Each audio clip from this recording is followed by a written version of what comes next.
Hello, my name is Leo and welcome to a new tutorial by Blauw Films. Today we're going to be compositing Receiver, also by Edon Guraziu. Today we're basically going to be picking it up just where we left it last time in tutorial part 11. We composited Thinker, we got a material made inside of Cinema 4D for the tube in the back, and we had already set up the materials for Thinker itself. Receiver is essentially a very similar droid. It's a very similar supercomputer, and the materials are basically coming from the same manufacturer. So because we know that, because storytelling wise we have that reason, it's easy for us to apply these materials to Receiver and we're done. The next thing that I did is I went inside of Cinema 4D and I moved it into the correct position, similar to in the Thinker tutorial. Be sure to check that one out if you haven't already. All the steps up to this point have been covered in that tutorial, and then here we're just doing the compositing for Receiver. Because there are a few different techniques when it comes to compositing this screen. I changed the material for the light screen, and I made it a little bit more towards the deep blue side. Because of the way our camera color temperature is set, if you place it somewhere here in this blue scale, which is more similar to the area on the Kelvin scale, that would basically give you almost a pure white light, with just a little bit of color information that we can then use a hue and saturation effect on to basically cycle this out. Now, I rendered this out with a few passes. We have a light select for just the top light. We have a bloom and glare, we have the caustics, the Z depth, and we have the background. And then we have an alpha.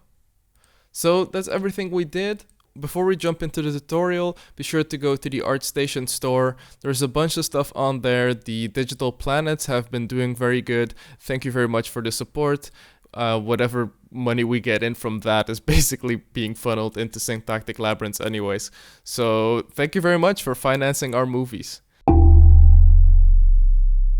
Alright, inside of After Effects, what I would like to do is take this pre-comp to inside of the project file, which is the composition that we're currently in, that we previously made, but not the final post-processed one. I now have pre-comp 8, which I will rename Receiver. Opening up Receiver, you should see exactly the same thing. I'm going to be deleting a few of these things. I'm not going to be deleting the null object, because that's the tracking data we have in the scene. I'm going to actually let you into a little detail. We didn't actually get a reverse shot of the wide shot over here. So we have the wide shot, and then we have a close-up for both sides. And we have like an extreme wide angle one that's slightly 3/4, and we have that for both sides as well. But we don't have the wide shot. So what I'm actually going to be doing is I'm going to be turning all of this off real quick. And then I'm going to be selecting the background, Command-Shift-C to pre-compose. And now we can untag this thing under scale and then type in a minus before 100. Did you even see what happened? There you go. So we have basically mirrored the image. Now, the only thing that's generally speaking important about mirroring the image is that you then make slight adjustments to it. Let's get rid of that. Going to be increasing the scale to about -101. And I'm slightly going to be nudging it a little bit off center, somewhere there. Now let's import Receiver. There we go. That's Receiver. That's looking very good. I love how basically if you make sure that your CG environment matches the data that you captured on set, so the materials are the same, the lighting is the same, then your object itself will actually look pretty composited in. Now talking about it, I'm actually going to be doing a tutorial just on that, how we did the lighting capture on set so you get this close of a match. It's not perfect, but it's fine enough because like you don't really know what these objects are supposed to be. So the light sources seem to match, everything feels quite integrated. I'm gonna throw on Receiver the EXR version, and we're gonna go to 3D channel extractor. And then as you can see, if you have a correctly exported EXR pass, you have all these passes inside of the EXR pass. Let's get the caustics. So the red is going to go to Caustic's red. The green is going to go to Caustic's green. The blue is going to go to Caustic's blue. You can set that to add. With a Caustic's pass, I like to add a noise and grain Dutch and scratches to it, and that gives you these nice scratches onto the glass. And then you could either decrease the exposure by crunching the gamma, for example. There you go. If I really bring that down, it's gone. And then if I bring it up, somewhere there feels natural to me. You're getting that nice highlight around the screen, but it's not overpowering. It's not feeling like the glass is too strong. Now we're going to be adding something in between this layer and this layer. There's going to be stuff in between there. But first, let's finish receiver itself, and then we can kind of move on. Next, EXR pass, 3D channel, extractor. I'm going to go for bloom and glare. This one, you set it to add, and it blows everything out. But what you can do then is use an exposure effect. And the thing that exposure does is, there's two different things it does to the colors, and I didn't really explain it that well in the previous one. If you lower exposure itself, as you can see, what it does is, because it's a EXR file, it has some over values, some values that are above 1, but then it just starts dimming it down, and that basically makes them half transparent, and it works, and you get this kind of effect. So this would be non-existent, and then the more I would be adding, you see, you get this kind of a lens flary, half transparent look. Cool. Now the other thing, if you crunch the gamma, you see, basically what it's doing now is it's shrinking the halo and darkening while adding saturation to this thing. So that effect looks a bit different. You see, it's more like you're getting a lightsaber core around the edge. Just so you know, two different techniques. For Thinker, we were mainly using the gamma correction because it's a thin strip and you don't have that much bloom and glare. So it's nice to get that extra saturation. Here, I'm going to be lowering the exposure, and I'm going to be using some other saturation tricks for the screen itself. I've lowered the opacity even a little bit more, so we have a bit of control between those two. Let's go for light select. In the previous tutorial, we did already make an exclusion of the light flicker and variation in the backplate, so we can use that as a luma mask for this layer. I'm just going to be setting that to add. As you can see, it basically blows out, it's a big word, it just basically lightens up the entire scene. What I would like to do is then add a exposure effect to this effect, and then lower the gamma. And that way, as you can see, it should only be affecting the top areas. Cool. Next, we have a depth pass, and that should be it. Due to this thing being pretty flat, there probably isn't going to be that much depth of field difference. We're going to be adding a camera lens blur, repeat edge pixels for the top and bottom over here. We're going to lower the aspect ratio to be vertical, similar to what we had in Corona Renderer. Shout out Corona Renderer 7. Really cool. These things are looking very crispy. And I'm going to put the blur radius to 2. Blur map, select the layer 11, which is our Z depth. Now what you would like to do is invert the blur map. Yeah, it does do it. It's really subtle. I've lowered it to 1 just because I don't want to be losing too much of that detail.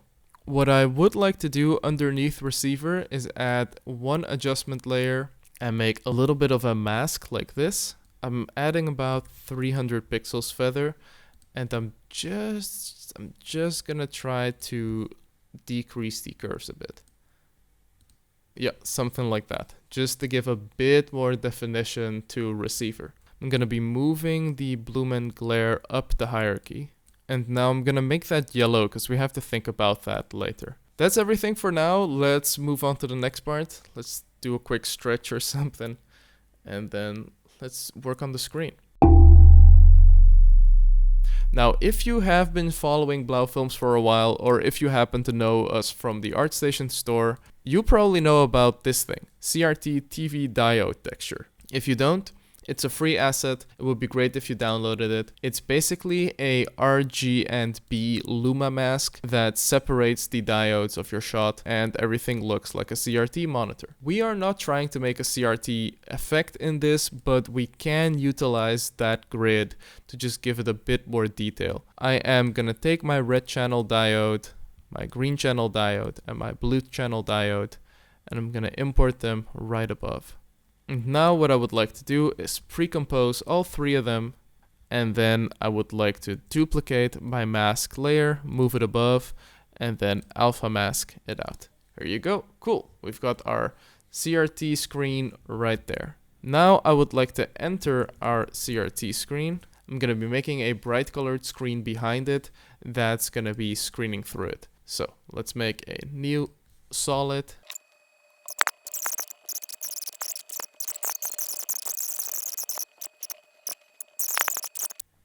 Alright, so let's go inside of the CRT screen. We have a screen comp in which we have all the colors, and the colors we're going to be making very simple. I made an example over here with a red screen where it's basically a medium orange one with a large feather, and then it's a slightly redder one with a larger feather, and then more of a pink one kind of going throughout that scale up top and coming out at the end in the bottom. What I would like to do now is make a variation of this that's blue.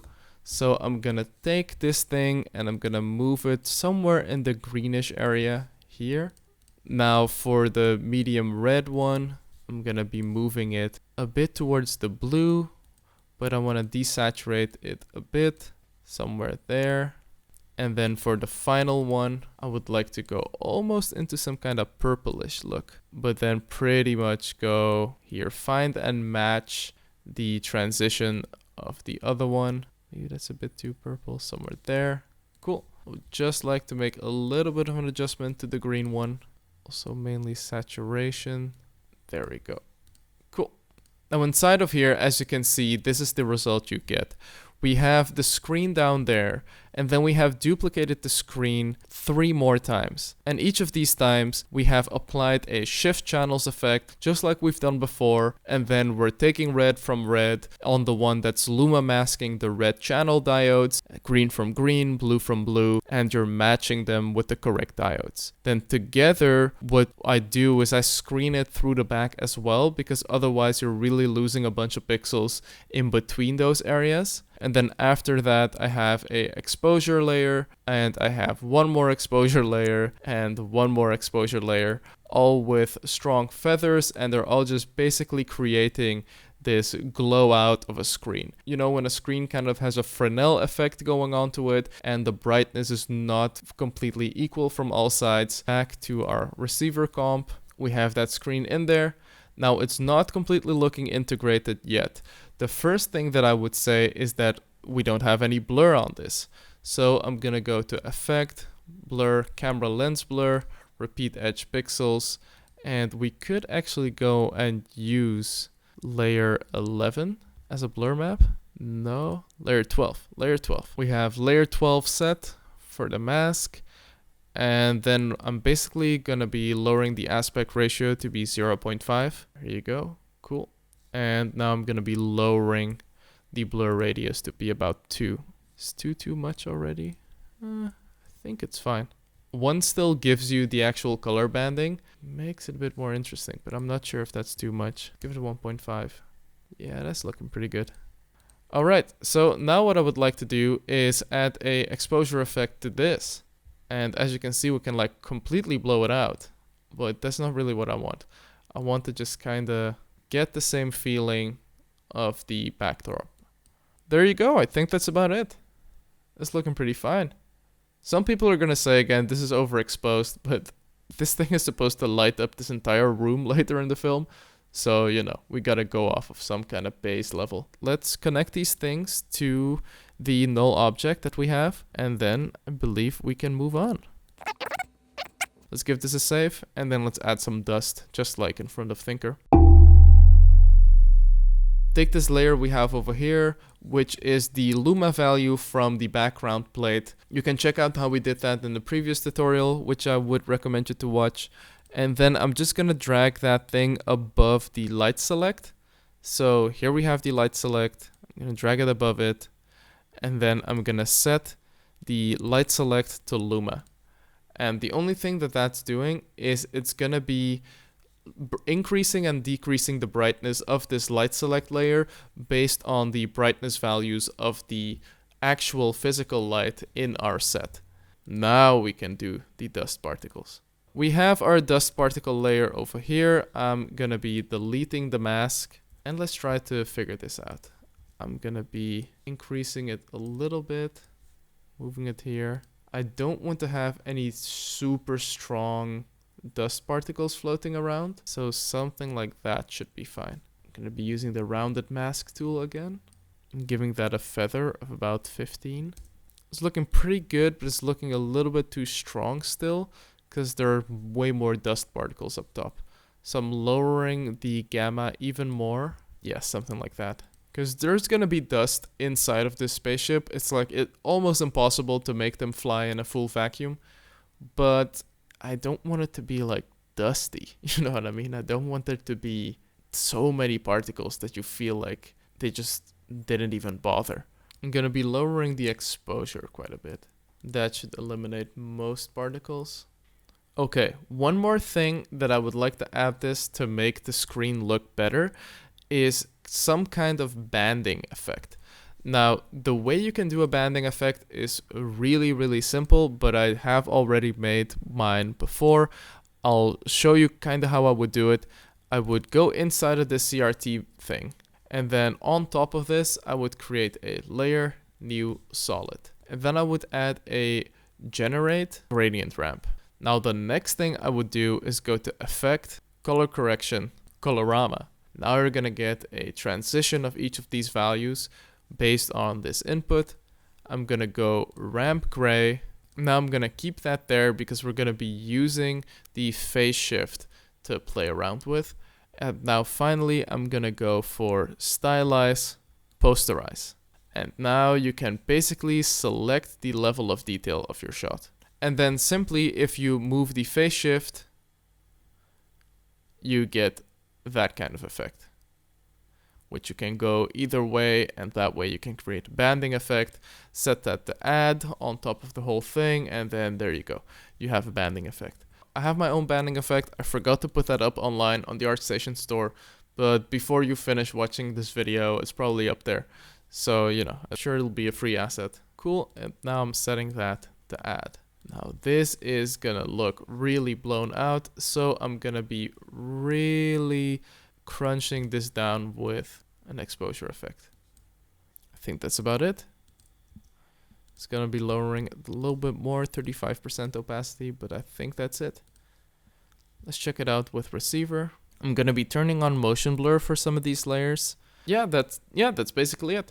So now the one thing I would like to do is go into the final comp and then replace some of these thinker comps for Receiver. The way I would like to do that actually is to just duplicate that whole project composition similarly like before in the project file. Alright, and then inside here you're just going to select the bottom thinker layer and you're going to select Receiver in your project file, and then with Alt click you're going to replace. You're going to do the same thing here, and you're going to do the same thing here. And then I'm going to be selecting these points over here, bring them in a bit. These points are going to go up.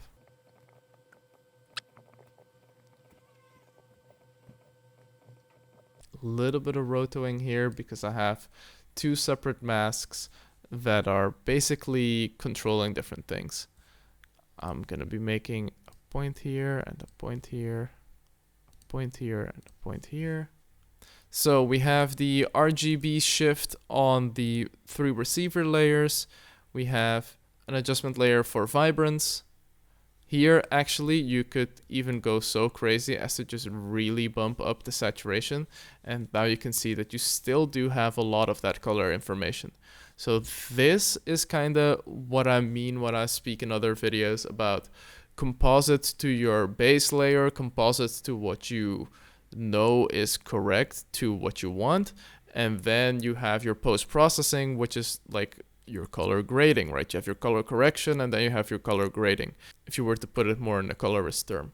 So, here you're going to be doing the post-processing. I feel like this is actually pretty good. That's looking cool. Then I have an exposure effect to control the contrast of receiver itself, and then one for the environment. Here you can see you get way more contrast. Then we have a CC radial blur effect to kind of fog out the edges of the lens. And then there is an exposure effect that's just vignetting this area, but it's actually excluding the top area because I want to feel like the light is still coming from there. And then we have one layer of film grain. And yeah, that's it. Not too much film grain. So now let's render this. Let's see what it looks like. I'm actually very excited. I'm very excited. Thank you very much to everyone for watching this tutorial. Thank you very much for sticking around to the channel. This is one more shot finished for Syntactic Labyrinths. I'll be sharing my progress for quite a lot of these things. There's some things that I won't be able to show you because, we're trying to not spoil the whole movie. But the general stuff will be broken down before the film is out. So thank you very much. Leave a like, leave a comment below. It really helps me out. We're slowly growing the channel. Everyone that's here is very special to me. Thank you very much. And have a good day. Bye-bye.